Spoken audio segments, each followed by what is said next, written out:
Saudara, rancangan undang-undang tindak pidana kekerasan seksual selama 6 tahun terakhir terus dibahas anggota Dewan. Hingga akhirnya hari ini digelar sidang paripurna untuk mengesahkan menjadi inisiatif DPR. Terlebih kini semakin maraknya kasus kekerasan seksual terhadap perempuan dan juga anak-anak. Untuk membahasnya telah bergabung bersama kami Ketua Komisi Nasional Anti Kekerasan Terhadap Perempuan, Andi Yentriani. Selamat siang Mbak Andi. Pembahasan di Senayan selama ini alot dengan beragam alasan seperti tidak setuju karena RUU belum melindungi korban atau aturan hukum yang belum tepat. Bagaimana tanggapannya? Kalau kita perhatikan memang pembahasan tentang rancangan undang-undang ini sangat genting ya. Dari hari ke hari kita mendengarkan bahwa kasus kekerasan seksual begitu luar biasanya. Data kasus di Komnas Perempuan menunjukkan bahwa setiap 3 jam ada perempuan yang menjadi korban kekerasan seksual dalam berbagai bentuk dan sekurangnya ada 5 perempuan setiap harinya menjadi korban perkosaan. Ini bisa dilakukan di lingkungan bukan saja orang yang tidak dikenal, tetapi juga di lingkungan pendidikan atau bahkan juga di dalam keluarganya sendiri. Nah, berbagai persoalan sudah sebetulnya disampaikan ya terkait dengan hambatan bagi korban untuk dapat mengakses keadilan dan pemulihan. Dan hambatan ini bahkan menyebabkan hanya sekitar 30% dari total kasus perkosaan yang sebetulnya dilaporkan di awal itu kemudian bisa diproses secara hukum. Dan hambatannya hadir bukan saja karena sikap dari aparat penegak hukum, tetapi juga karena memang ada jurang di dalam substansi dan juga kebutuhan untuk terobosan hukum acara pidana. Nah, sayangnya memang situasi ini tampaknya masih kurang dikenali, masih ada banyak juga pendapat yang menumpang tindihkan antara isu kekerasan seksual dengan isu-isu terkait dengan kesusilaan. Sebetulnya ini tidak terlalu mengherankan juga sih Mbak, karena kan di KUHP kita isu tentang kekerasan seksual ini memang masih dalam bab kesusilaan ya. Dan kita seringkali mendengar bagaimana korban perkosaan kemudian dituduh sebagai orang yang juga memprovokasi atau orang yang melakukannya atas dasar suka sama suka. Nah, kealotan ini menurut kami memang harus segera diurai. Kami sangat apresiasi bahwa pada pagi hari ini kita sudah mulai mendengarkan deliberasi dari berbagai fraksi yang sebagian sampai tahap ini ya. Tadi saya mendengarkan sudah ada 4 fraksi yang bicara. Semuanya mendukung upaya untuk mengesahkan RUU ini menjadi inisiatif dari DPR dan berharap bahwa ini dapat pembahasan segera.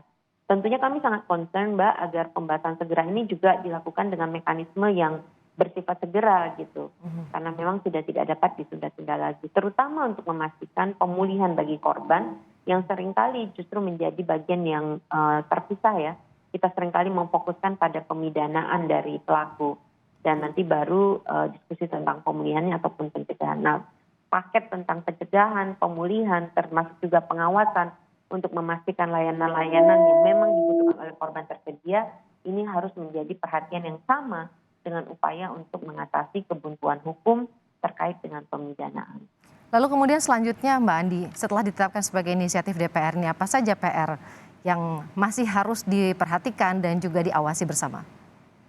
PR-nya sebenarnya cukup banyak, mengingat bahwa draft terakhir di tanggal 8 Desember saja sudah merupakan hasil dari berbagai negosiasi-negosiasi ya, sehingga sekalipun ada banyak terobosan dalam penguatan hukum acara pidana, termasuk yang kami sangat apresiasi juga adalah penguatan tentang bagaimana mengupayakan petugas-petugas termasuk aparat penegak hukum dan penyelenggara layanan yang betul-betul memiliki perspektif korban dan juga memiliki kapasitas untuk penyelenggaraan yang baik, tetapi reduksi juga ada yang harus kita sangat hati-hati, termasuk mengenai bentuk-bentuk kekerasan seksual yang menjadi cakupan maupun dalam upaya untuk menegaskan akses keadilan dan pemulihan bagi korban serta tentang pengawasan yang harusnya dapat dilakukan oleh lembaga-lembaga independen untuk bisa memastikan kemajuan-kemajuan ini semakin tertata dari tahun ke tahun.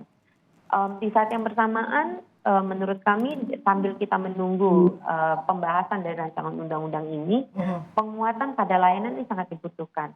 Pada banyak kasus kita lihat ya pada situasi RUU yang lain, misalnya RUU pada saat undang-undang penghapusan kekerasan di dalam rumah tangga ataupun undang-undang tindak pidana perdagangan orang, kehadiran dari undang-undang ini akan menguatkan korban untuk melaporkan kasusnya.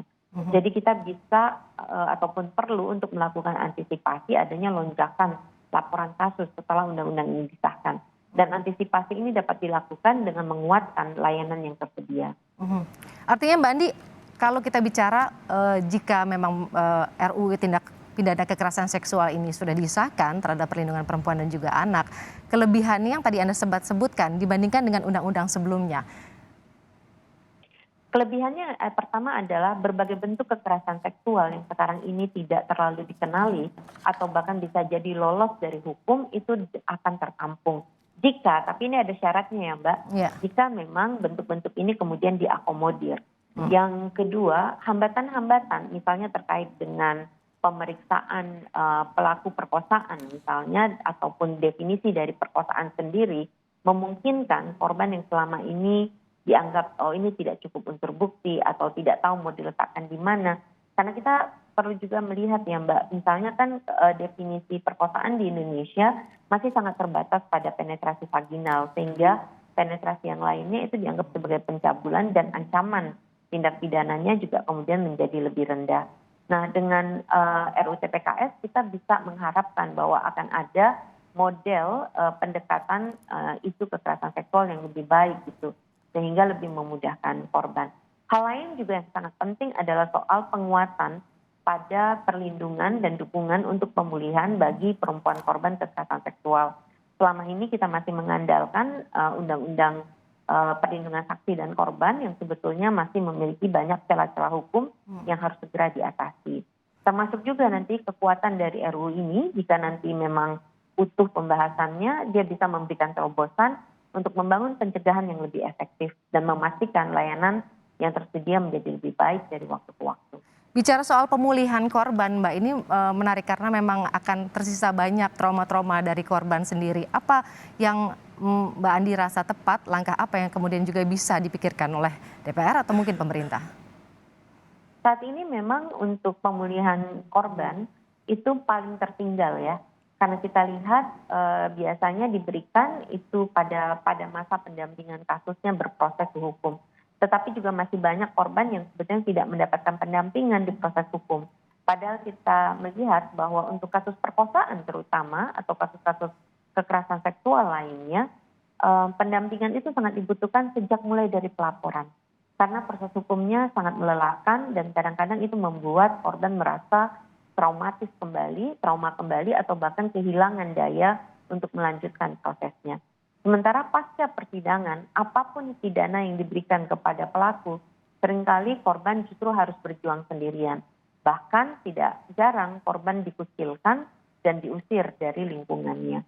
Karena itu peristiwa-peristiwa yang dialami oleh korban ini harus menjadi perhatian dari para legislator, terutama untuk memastikan dukungan tersedia diselenggarakan oleh negara, didukung juga dalam partisipasi masyarakat.